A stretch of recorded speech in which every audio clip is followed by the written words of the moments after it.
नमस्ते दोस्तों, कैसे हैं आप सब। स्वागत है आप सभी का आंसर राइटिंग प्रैक्टिस और व्याख्या खंड के इस प्रोग्राम में। दोस्तों, चाहे संघ लोक सेवा आयोग हो यानी आईएएस की परीक्षा हो या फिर राज्य स्तरीय परीक्षाएं हो, पीसीएस हो, उनमें जायसी पर आप हमेशा प्रश्न देखेंगे। एक तो जायसी का संबंध भक्ति काल से है, सूफी धारा से है। तो सूफी धारा या भक्ति काल और उसमें जायसी यानी कबीर, सूर, तुलसी के साथ यदि आपने जायसी को भी तैयार कर लिया तो समझिए कि आप सुरक्षित हैं, क्योंकि भक्ति काल से कम 2 प्रश्न आते ही आते हैं। जायसी पर देखिएगा अमूमन 2 ही प्रकार के बड़े प्रश्न पूछे जाते हैं। एक जायसी की समन्वयवादी चेतना, और जो उससे भी महत्वपूर्ण मुद्दा पूछा जाता है वो है जायसी की प्रेम अभिव्यंजना, यानी जायसी की कविता में प्रेम का स्वरूप या प्रेम का पक्ष या प्रेम का उद्घाटन। दोस्तों, फर्ज कीजिए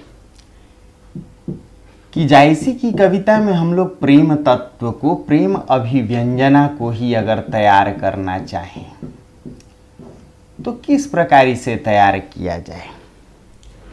याद रखिए, ये आंसर राइटिंग प्रैक्टिस प्रोग्राम है जिसमें मैं आपको बताता हूं कि उत्तर लिखें तो कैसे लिखें। दोस्तों, भक्ति काल के प्रश्नों को लिखने के लिए आप थोड़ा सा यदि ध्यान रखें तो आप देखेंगे कि लगभग पैटर्न एक ही प्रकार का है। कैसे? मान लीजिए जायसी के प्रेम अभिव्यंजना को लिखना है, तो दोस्तों इसका जो भूमिका पक्ष आप लोग तैयार करें, उत्तर का भूमिका पक्ष, तो उसमें सबसे जो बड़ी बात है या उत्तर का जो भाग 1 है कि आप देखेंगे कि भक्ति काल का जो केंद्रीय तत्व है, भक्ति काल का केंद्रीय तत्व प्रेम है। अब यदि भक्ति काल का केंद्रीय तत्व प्रेम है तो आप चाहे बात करें कबीर की, कबीर कहते हैं 2.5 आखर प्रेम का पढ़े सो पंडित होए, या फिर यदि आप बात करें तुलसी की तो तुलसी भी कहते हैं का भाषा का संस्कीरत प्रेम चाहिए सांच, या फिर यदि आप बात करें सूरदास की तो सूरदास जी भी कहते हैं कि प्रेम बंध्यो संसारा प्रेम परमारथ लई हैं, और जायसी भी कहते हैं मानुष प्रेम भयं बैकुंठी। यानी भक्ति काल के सभी कवियों ने, सभी संतों भक्तों ने प्रेम को ही केंद्रीय तत्व माना, इसलिए भक्ति काल का केंद्रीय तत्व प्रेम है। जायसी ने भी जिस प्रेम की चर्चा की वह अति व्यावहारिक है, या यूं कहें कि भक्ति काल में सबसे मार्मिक भी है। कैसे दोस्तों? जायसी जैसे रचनाकारों को आचार्य शुक्ल ने 16वीं शताब्दी के जायसी थे और गुमनामी के अंधेरे में एक प्रकार से खोए हुए थे, यानी जायसी को लोग जानते तक नहीं थे साहित्य जगत में, या यूं समाज कह लें। गुमनामी के अंधेरे से निकालकर 16वीं शताब्दी के जायसी को आचार्य शुक्ल ने 20वीं शताब्दी में अपनी रचना त्रिवेणी में शामिल किया। 3 रचनाकारों का संकलन। किसका किसका? तुलसी, सूरदास और जायसी। देखिए, शुक्ल जी रहस्यवाद के घोर विरोधी थे, लेकिन जायसी के रहस्यवाद को उन्होंने अति व्यवहारिक माना। उनका तर्क था कि जो जायसी हैं उनकी कविता समासोक्ति शैली की है। उन्होंने माना कि ठीक है, इस कविता में आध्यात्मिकता है, इश्क़े हबीबी से इश्क़े हकीकी है, लेकिन उससे कहीं अधिक, समास का अर्थ है 2 पदों का मेल, उससे कहीं अधिक इस रचना का लौकिक पक्ष प्रबल है, महत्वपूर्ण है। बेशक अलौकिक पक्ष का उद्घाटन है इसमें। इश्क़े हबीबी यानी सुंदर स्त्री के प्रेम से इश्क हकीकी अल्लाह के प्रेम से जुड़ाव इसमें है। बेशक इसमें तसव्वुफ है, तसव्वुफ कहते हैं ईश्वरीय प्रेम को, आध्यात्मिक प्रेम को, लेकिन कहीं अधिक उससे प्रभावी जो खंड है वो जायसी का लौकिक चित्रण है। जायसी की जो रचना है उसकी लौकिक कथा को ही शुक्ल जी ने महत्वपूर्ण माना और यह उन्होंने तर्क दिया कि इसकी जो कथा का लौकिक अंश है, जो लौकिक पक्ष है, इसमें जो लोक कथा है, राजा रानी का जो प्रेम है, प्रेम में जो वियोग है, उसमें मानो पूरा जो जन सामान्य है वह सराबोर होता है। उसमें रस प्लावन का एक भाव है, मानो जन सामान्य को लौकिक कथा ही अपने में डुबोती है, क्योंकि जन सामान्य को वही तोता, राजा रानी, वह समुंदर पार जाना, योगी वेश बनकर के राजा का भटकना, वियोग में तड़पना, और फिर राजा रत्नसेन के वियोग में पहली रानी नागमती का तड़पना, ये जो लौकिक पक्ष है वह जनता को, जन सामान्य को, लोक चेतना को कहीं अधिक उद्वेलित करता है। इसलिए शुक्ल जी ने कई प्रकार से तर्क दिए। शुक्ल जी लिखते हैं कि जो नागमती का वियोग है वह चित्तौड़ की गलियों से निकल करके इतिहास व्यापी बन जाता है। शुक्ल जी तर्क देते हैं कि मानो एक रानी वियोग में इस प्रकार तड़पती है, इस प्रकार विरहित होती है कि वह अपना रानीपन भूलकर एक सामान्य नारी के रूप में भटकने लगती है।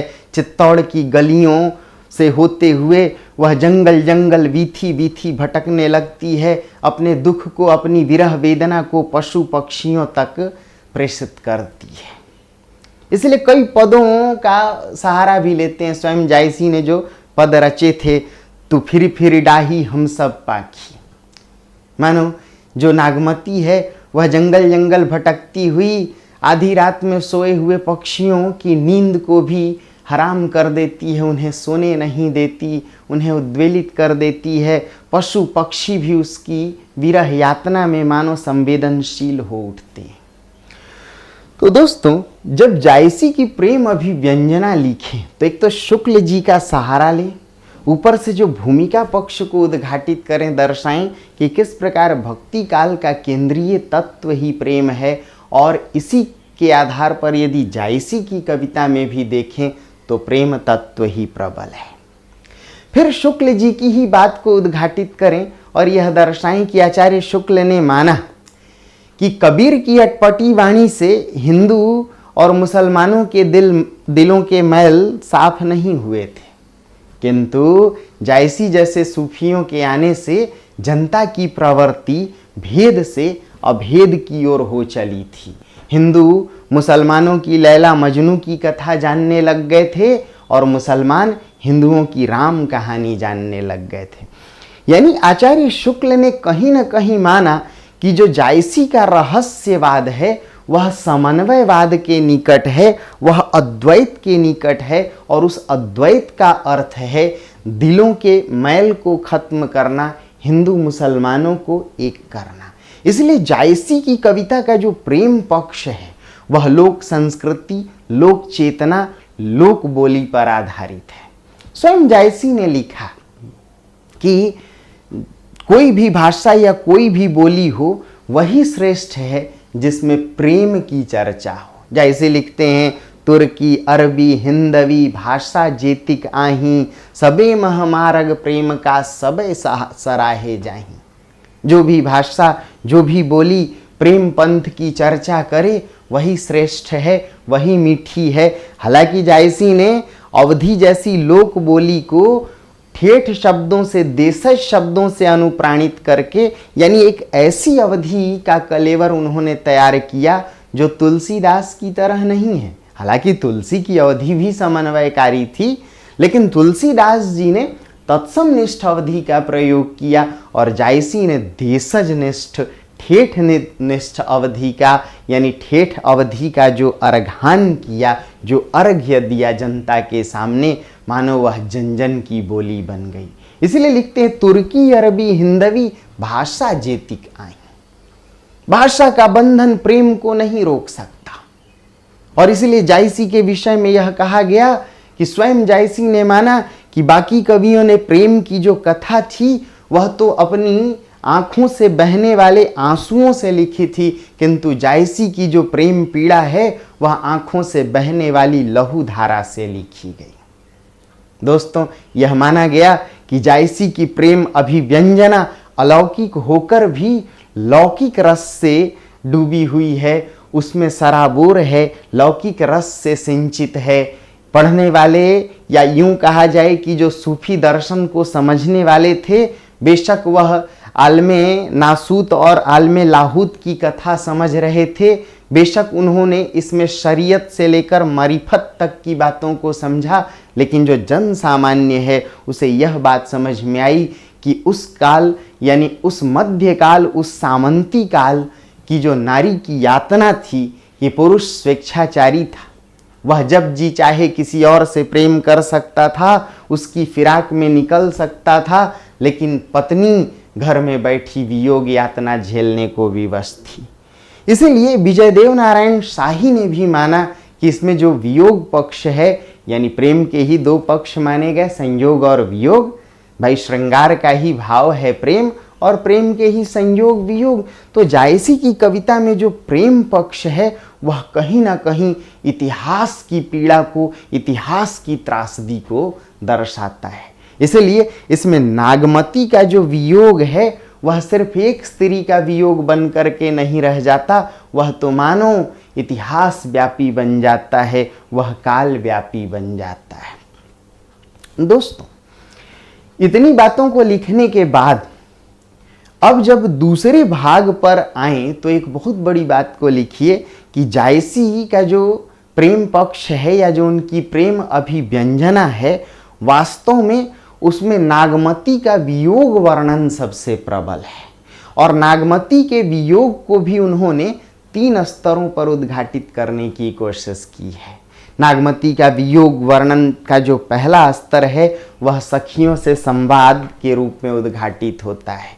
जो दूसरा स्तर है वह पशु पक्षियों से संवाद के स्तर पर उद्घाटित होता है। और जो तीसरा स्तर है वह 12 मासा षड ऋतु वर्णन, 6 ऋतुओं में जो शरीर और मन पर प्रभाव है वियोग का, उसे षड ऋतु वर्णन कहते हैं। और 12 मासा 12 महीने जो प्रभाव है वियोग झेल रही विरहिणी नायिका, या यूं कहें प्रोषित पति का नायिका जिसका पति बाहर चला गया हो, ऐसी वियोगिनी नायिका के शरीर और मन पर जो प्रभाव पड़ा, 12 महीने उस प्रभाव को दर्शाने को ही 12 मासा कहते हैं। तो जायसी ने अत्यंत सूक्ष्मता के साथ इन भावों को रखा है कि प्रत्येक महीने में क्या दशा होती है, किस प्रकार तड़प रही है। जैसे कुछ पद हैं जिनको आप भी बरसे मघा झकोरी झकोरी मोर दुई नयन चुए जस ओरी, इन पदों को देखेंगे तो आप इसे लिख पाएंगे। पशु पक्षियों से संवाद के क्रम में भी लिख पाएंगे। जैसे नागमती कहती है कि हे भौरा और हे काग, तुम जा करके मेरे पिया जी से यह कह देना कि हे रत्नसेन, तुम्हारी पत्नी तुम्हारे वियोग में जलकर मर गई और उसके जलने से जो धुआं उठा उसी में हम जैसे निरीह प्राणी काले हो गए। प्यू सो कहे हूँ संदेशड़ा, हे भौरा हे काग, सो धनी बिरहा जरी मुई, तेही का धुआं हम ही लाग। जो सखियां हैं वो नागमती की दशा को देखती और समझ जाती हैं कि अब यह ज़्यादा दिन जिएगी नहीं, इसी रूप में जीती रही। उन्हें लगता है कि इसके शरीर में तो मानो 1 तोला मांस भी नहीं रह गया। दही कोयला भई कंत सनेहा, तोला मांसु रहा न देहा। नागमती वियोग में इस प्रकार तड़प रही है मानो प्राणहीन हो गई है, शरीर हड्डियों का ढांचा हो गया है। पुष के महीने में कुछ और असर है, माघ के महीने में कुछ और असर है, सावन के महीने में सभी सखियां अपने अपने घरों में झूले लगाई हैं, सभी सखियों के बालम उनके पति प्रेमी लौट आए, किंतु नागमती वियोग पीड़ा में जल रही है। दोस्तों, तीसरा जब भाग लिखें इस प्रेम में तो जरूर दर्शाएं कि चूंकि जायसी सूफी रचनाकार थे उन पर सूफी दर्शन का प्रभाव था। कहीं ना कहीं उन्होंने सूफी साधना के तत्वों को समझा था। उनकी रचनाओं को भी देखें तो उन्होंने अखरावट जैसी रचना लिखी, उन्होंने पद्मावत जैसी रचना लिखी। यदि उन रचनाओं को देखें या आखिरी कलाम, तो उनमें सूफी दर्शन ही है। इसलिए ज़रूर दर्शाएं कि जायसी की यह रचना भी कहीं ना कहीं रहस्यात्मक प्रेम को उद्घाटित करती है। कहीं ना कहीं इसमें इश्क़े हबीबी से इश्क़े हकीकी का भाव है। कहीं ना कहीं इसमें आंतरिक रहस्यवाद की भी चर्चा है। तभी जायसी ने लिखा, तन चितौर मन राजा कीना, हिया सिंघल बुद्धि पद्मिनी चिन्हा।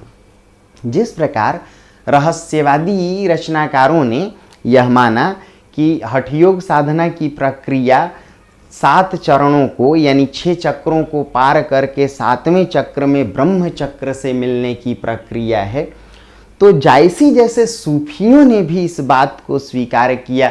इसलिए आप देखेंगे कि जो पद्मिनी है वह जिस गढ़ में रहती है वह 7 हिस्सों में बंटा हुआ है। रत्नसेन पद्मिनी से मिलने के लिए 7 समुद्रों को ही पार करता है।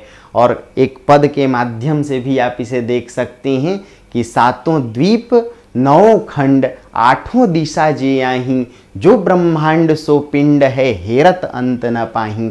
यानी जो रहस्यात्मक साधना को समझने वाले थे या निर्गुण रहस्यात्मक जो रचनाकार थे, उन्होंने माना जोई जोई पिंडे सोई सोई ब्रह्मांडे। तो कहीं ना कहीं जायसी की यह जो रचना है वह प्रतीकात्मक रूप में एक आध्यात्मिक प्रेम को भी दर्शाती है। इसमें रत्नसेन जीव का प्रतीक है। देखा जाए तो जो हीरामन सुआ है वह गुरु का प्रतीक है। इसलिए जायसी ने लिखा भी, गुरु सुआ जही पंथ दिखावा, बिन गुरु जगत को निर्गुण पावा।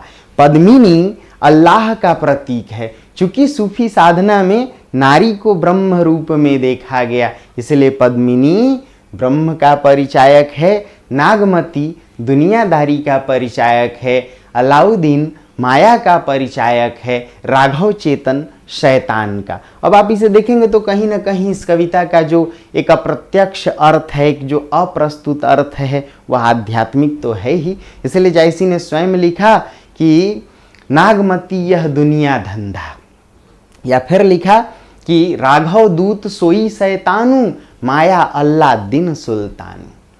तो 3 खंडों में आप उत्तर को लिखें तो आईएएस के लिए 15 नंबर का भी लिख सकते हैं। इसमें 1-2 खंड यदि बढ़ा दें लोक चेतना समन्वय के स्तर पर, कि जायसी की यह प्रेम अभिव्यंजना लोक चेतना के निकट है। इसमें लोक रीति, लोक संस्कृति, जायसी मुसलमान होकर भी हिंदू घरों की पीड़ा को लिख रहे थे।